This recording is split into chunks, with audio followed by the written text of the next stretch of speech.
દર વર્ષે 21મી જૂનના દિવસે આંતરરાષ્ટ્રીય યોગ દિવસની ઉજવણી કરવામાં આવે છે. આ વર્ષે 11મા આંતરરાષ્ટ્રીય યોગ દિવસ નિમિત્તે કચ્છમાં જિલ્લા કક્ષાના તેમજ તાલુકા કક્ષાની ઉજવણીને લઈને જિલ્લા કલેક્ટર આનંદ પટેલની અધ્યક્ષતામાં સમીક્ષા બેઠકનું આયોજન કરાયું હતું. જિલ્લા કલેક્ટર આનંદ પટેલે અધિકારીઓને માર્ગદર્શન આપતા જણાવ્યું હતું કે આંતરરાષ્ટ્રીય યોગ દિવસની ઉજવણી દરમિયાન જનભાગીદારી ખૂબ જ જરૂરી છે.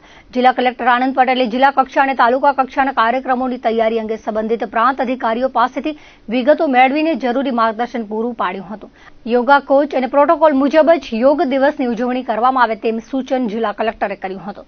ભુજના પ્રાંત અધિકારી ડોક્ટર અનિલ જાદવે કચ્છના જિલ્લા કક્ષાના કાર્યક્રમની ઉજવણી અંગેની તૈયારી વિશે કલેક્ટરને અવગત કરાવ્યા હતા. કચ્છ જિલ્લા કક્ષાનો કાર્યક્રમ આરડી વરસાણી હાઈસ્કૂલ ભુજ ખાતે યોજવામાં આવશે. કાર્યક્રમમાં મહાનુભાવોના ઉદબોધન સાથે યોગ શિક્ષક દ્વારા કોમન યોગ પ્રોટોકોલ અભ્યાસ કરાવાશે.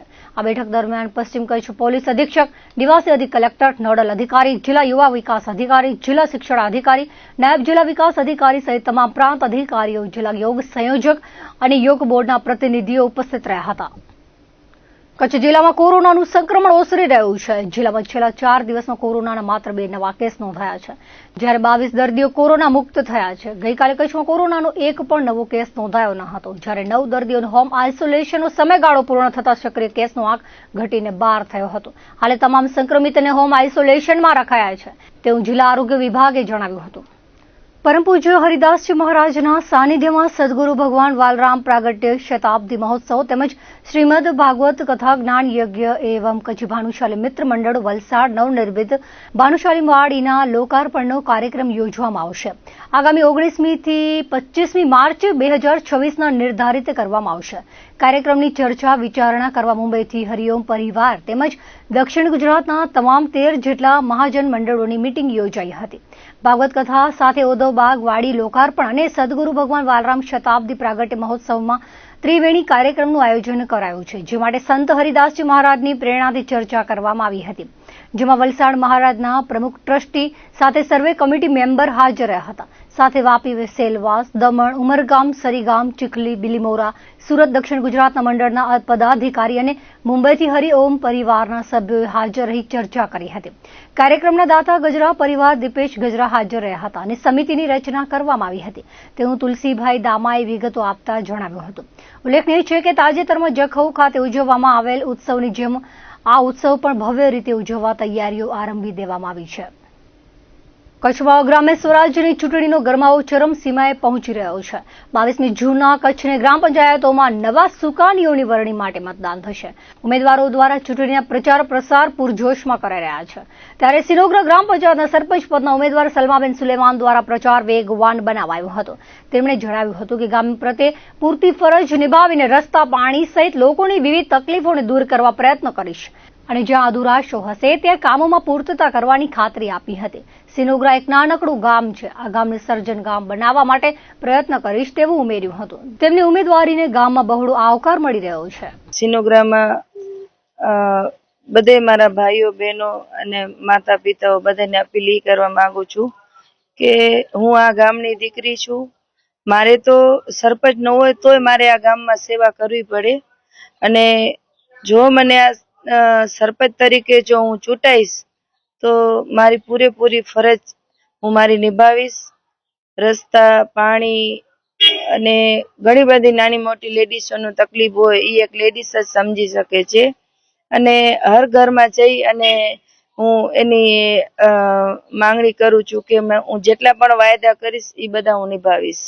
એ મારો એક દિલની એવી ખ્વાહિશ છે કે ઘણા બધા સમાજની સેવા મને કરવાનો મોકો આપે છે, એટલે હું મારા પોતાથી જ એવી હું ધનવાન માંગુ છું કે કુદરતે મને એમાં આગળ હજી મને શક્તિ આપે અને હું સમાજના કામ કરું એવી મને કુદરતે તાકાત દીધી છે અને હજી વધારે આપે એવી હું કુદરત પાસે માંગણી કરું છું કે મને સેવાના કામમાં હંમેશા આગળ રહું એવું મને મારા દિલની લાગણી ઘણી બધી છે કે હું સમાજમાં સેવા આપું એમ. આગળ જે ઘણા બધા અમારા જે સરપંચ ચૂંટાઈને ગયા છે અને ઘણું બધું કામ કર્યું છે અને કદાચ ક્યાંય કોઈ અધુરાશ હશે એનું હું પૂરેપૂરું કામ આગળ લઈશ. બધી જગ્યાએ કેમેરા લાગેલ છે અને આ ગામમાં વાઈફાઈ આવે અને આ ગામ એક સારી રીતે સર્જન બને એનો હું પ્રયત્ન પૂરેપૂરો કરીશ. આ એક નાનું ગામ છે અને એમાં બધા હિન્દુ મુસ્લિમ જે પણ છે ઈ સાંજે તો તમને ખબર છે કે ચૂલો બધાના ઘરે બળતું જ હોય, પણ ગાયું વાટું હું પ્રયત્ન કરી અને ગાયોના પેટમાં આગળ પેટ ભરાય એનો પ્રયત્ન હું પૂરો કરીશ અને ગાયો માટે હું હંમેશા ખરી ઉતરી છું અને ખરી ઉતરીશ એની હું ખાતરી આપું છું. કુદરતી કે માનવ સર્જિત આફતો સતત આવતી રહે છે. યુદ્ધ હોય કે અકસ્માત જેવા બનાવોમાં ઘાયલોના જીવ બચાવવા લોહીની જરૂરિયાત ઊભી થતી હોય છે. તેવી દરેક વ્યક્તિ પોતાની નૈતિક જવાબદારી સમજી સમયાંતરે રક્તદાન કરે તે જરૂરી છે. એક વ્યક્તિ દ્વારા કરવામાં આવેલ રક્તદાન 3 વ્યક્તિઓનો જીવ બચાવી શકે છે તેવું કચ્છ રેડક્રોસ સોસાયટીના સેક્રેટરી મીરા સાવલિયાએ જણાવ્યું હતું. ભુજના IMF ભવન ખાતે વિશ્વ રક્તદાન દિવસની ઉજવણીના ભાગરૂપે ભુજ ઇન્ડિયન મેડિકલ એસોસિએશન અને કચ્છ રેડક્રોસ સોસાયટીના સંયુક્ત ઉપક્રમે રક્તદાન કેમ્પનું આયોજન કરાયું હતું. આ વેળાએ IMA પ્રેસિડેન્ટ ડોક્ટર લવ કતીરાએ સમાજમાં રક્તદાન પ્રત્યે જાગૃતિ અંગે પ્રકાશ પાડ્યો હતો. આકસ્મિક ઘટનાઓમાં લોકોના જીવ બચાવવા વધુને વધુ લોકો રક્તદાન માટે આગળ આવે તેવી અપીલ કરી હતી. જાણીતા તબીબ ડોક્ટર મુકેશ ચંદેએ જણાવ્યું હતું કે રક્તદાન એ સૌથી ઉત્તમ દાન છે. સમયાંતરે આયોજિત થતા રક્તદાન કેમ્પો થકી એકત્ર કરવામાં આવતું લોહી અકસ્માત, ડિલિવરી વગેરે જેવી ઘટનાઓમાં જ્યારે દર્દીને રક્તની જરૂર પડે ત્યારે ઉપયોગી બને છે. જિલ્લા મથક ભુજમાં આયોજિત રક્તદાન કેમ્પમાં ડોક્ટર નેહલ વૈદ્ય સહિત મેડિકલ ક્ષેત્ર સાથે સંકળાયેલા લોકો અને જાગૃત નાગરિકો દ્વારા રક્તદાન કરાયું હતું. IMA ભુજના સભ્યોને ઇન્ડિયન રેડક્રોસ સોસાયટીના સભ્યોએ વ્યવસ્થા સંભાળી હતી. ઇન્ડિયન મેડિકલ એસોસિએશન અને રેડક્રોસ સોસાયટી કચ્છ દ્વારા એક બ્લડ ડોનેશન કેમ્પનું આયોજન થયું છે. આ કેમ્પ ઇન્ડિયન મેડિકલ એસોસિએશનના હોલ મધ્યે આજે સવારથી સ્ટાર્ટ થયું છે. આપ જોઈ રહ્યો છો, આપના વિઝ્યુઅલ મારફતે સવારથી જ અહીં સામાન્ય જનતા અને અમારા એક ઇન્ડિયન મેડિકલ એસોસિએશનના ડૉક્ટર નેહલભાઈ વૈદ્ય પણ પોતાનો બ્લડ આપી રહ્યા છે. આમ જોવા જઈએ તો બ્લડની ખૂબ જરૂરિયાત હોય છે. જ્યારે પણ કોઈ બી મેજર એક્સિડન્ટ થતું હોય, જેમ હમણાં આપણે ભૂતકાળની અંદર ઘણી બધી એવી ઘટનાઓ બની ગઈ કે એની અંદર બ્લડની જરૂરિયાત પડતી હોય છે. યુદ્ધ જેવો માહોલ હોય કે એક્સિડન્ટ જેવો માહોલ હોય અથવા તો કોઈક ડિલિવરીની અંદર ઘણી વખત બ્લીડિંગ થઈ જતું હોય તો બ્લડની જરૂરિયાત પડતી હોય છે. આવા સંજોગોમાં આવા જે આપણે કેમ્પ કરતા હોઈએ છીએ એની અંદર જે બ્લડ કલેક્શન થતું હોય છે તો એ બ્લડનો ઉપયોગ આપણે આની અંદર કરી શકતા હોઈએ છીએ. આજના કાર્યક્રમમાં આપણે બ્લડ ડોનર ડે નિમિત્તે આપણે એક બ્લડ ડોનેશન કેમ્પનું આયોજન કરવામાં આવ્યો છે, જેમાં ઇન્ડિયન મેડિકલ એસોસિએશન અને ઇન્ડિયન રેડક્રોસ સોસાયટીના સંયુક્ત ઉપક્રમે આજે આ બ્લડ ડોનેશન કેમ્પ કરવામાં આવ્યો છે અને લોકો બહુ સારી સંખ્યામાં આ બ્લડ ડોનેશન કેમ્પમાં સહભાગી પર થઈ રહ્યા છે અને હજી લગભગ 1 વાગ્યા સુધી અમે બ્લડ ડોનેશન કેમ્પ કરશું. બ્લડ ડોનેશનની મહત્ત્વની વાત કરીએ તો આપણે ખ્યાલ જ છે કે અત્યારે બહુ રિસેન્ટ એક જે હાદસો થયો અમદાવાદમાં, એવા હાદસામાં લોકોને ઘણી બધી બ્લડની જરૂરિયાત પડતી હોય છે અને એ બ્લડની જરૂરિયાતને પૂરી પાડવા માટે આ બ્લડ ડોનેશન કેમ્પનું આયોજન થતું હોય છે. આવી બ્લડ ડોનેશન કરવા માટે હું લોકોને અપીલ કરીશ કે વધુમાં વધુ આપ બ્લડ ડોનેટ કરો અને રાષ્ટ્રહિતમાં સહયોગી થાઓ.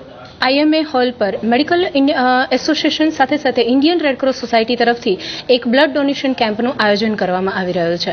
આજની પરિસ્થિતિને ધ્યાનમાં રાખીને આપણે જોઈએ તો રોડ એક્સિડન્ટ, ઇમરજન્સીની અંદર ઘણી વખત બ્લડની જરૂર પડતી હોય છે અને આ જરૂરિયાતને ફૂલફિલ કરવા માટે આજ રોજ વર્લ્ડ બ્લડ ડોનર ડે નિમિત્તે એક બ્લડ ડોનેશન કેમ્પનું આયોજન કરી રહ્યું છે. ઇન્ડિયન રેડક્રોસ સોસાયટી કચ્છ જિલ્લાની અંદર કોઈ પણ રિપ્લેસમેન્ટ વગર લોકોને બ્લડ આપે છે. સાથે સાથે ઇમરજન્સીમાં હોસ્પિટલ સુધી બ્લડ ડિલિવર કરવાની ફેસિલિટીઝ પણ ઇન્ડિયન રેડક્રોસ સોસાયટી દ્વારા આપવામાં આવે છે. આપણે વાત કરીએ તો જ્યારે એક ડોનર બ્લડ ડોનેટ કરે તો એ 3 વ્યક્તિનો જીવ બચાવી શકે છે. તો હું આપણી પ્રિય જનતાને વિનંતી કરીશ કે બહોળી સંખ્યામાં બ્લડ ડોનેટ કરે અને માનવતાવાદી કાર્યમાં એક ડગલું આગળ વધીએ. ઇન્ડિયન મેડિકલ એસોસિએશન ભુજ અને Indian Red Cross society Kutch district branch સંયુક્ત ઉપક્રમે એક બ્લડ ડોનેશન કેમ્પનું આયોજન કર્યું છે, જેનામાં ડૉક્ટર્સ અને સામાન્ય જનતા બંને માટે આ કેમ્પ ઓપન છે અને એ પ્રમાણે છે. હજી કેમ્પ શરૂઆત જ કરી છે. અત્યાર સુધી 10 જેવા લોકોએ બ્લડ આપી દીધું છે અને હજી પણ 2 થી 3 કલાક સુધી કેમ્પ ચાલશે તો ખૂબ જ સારો પ્રતિસાદ મળશે એવી અમારી આશા છે. ભુજ તાલુકાના સમૃદ્ધ એવા માધાપરમાં પ્રથમ વખત શિવ મહાપુરાણ કથાનું આયોજન કરવામાં આવ્યું છે. ઓધોબાગ 2 મહિલા મંડળ દ્વારા શિવ કથાનું આયોજન કરાયું છે. કથાને લઈને લોકોમાં ઉત્સાહનો માહોલ જોવા મળ્યો હતો. કથા વક્તા દીપ મહારાજ દ્વારા કથાનું રસપાન કરાવવામાં આવી રહ્યું છે. 10 દિવસની શિવ કથા દરમિયાન વિવિધ પ્રસંગોની ઉજવણી કરવામાં આવશે.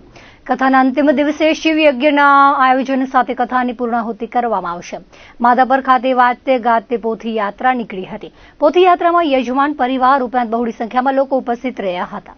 અને ખૂબ જ આનંદની અનુભૂતિ સાથે જણાવવાનું એક આનંદ થાય કે આજે ભગવાન ભોળાનાથના ચરણોમાં 51મી કથા આજેને ખૂબ સુંદર આયોજન ઓધોબાગ 2 સમિતિ દ્વારા કરવામાં આવ્યું છે. અને વિશેષ શિવના ગુણગાન ગાવાના અવસર અને બધાનો અનેરો ઉત્સાહ, અનેરો ભક્તિભાવ આજે જોવાઈ રહ્યો છે, દેખાઈ રહ્યો છે. ઓધોબાગ 2 માધાપર મહિલા મંડળ દ્વારા શ્રી શિવપુરાણ કથાનું આયોજન કરવામાં આવ્યું છે.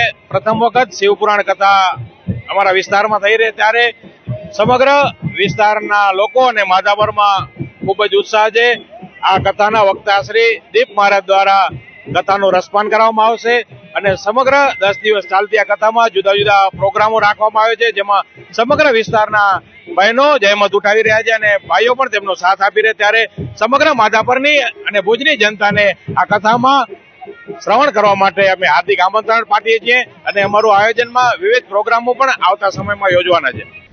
દર્શક મિત્રો, આ હતા ત્યાર સુધીના કચ્છ ઉદર ટીવી સમાચાર. ફરી મળીશું નવા સમાચારો સાથે, નવી અપડેટ સાથે. ત્યાં સુધી મને રજા આપશો. નમસ્કાર.